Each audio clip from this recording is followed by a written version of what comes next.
casa foi o primeiro cine-teatro politiano, o único que existia aqui em Pirassununga.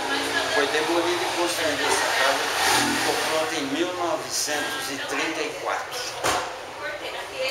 Aqui foi residência dos meus pais, residiram aqui a vida inteira. Eu fiquei com a casa e estou aqui até hoje. Estou aqui.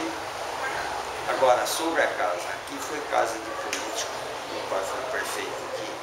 Essa casa aqui já hospedou governador, ou melhor, interventor. Naquela época era interventor, não era governador. Fernando Costa, Ademar de Barros, secretários de governo.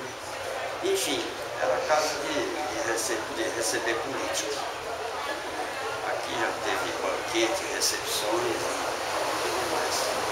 É uma casa que eu acho que para Pirassununga é um marco. Isso também aqui na Praça Central, nós estamos frente à Praça Antônio Prado. Então, Conselheiro Antônio Prado. Conselheiro Antônio Prado. E é um prazer estar conversando com o seu Nelson aqui, que tem uma boa história para contar. Tem várias histórias, mas não vou contar nada. Deixa para o próximo, Deixa né?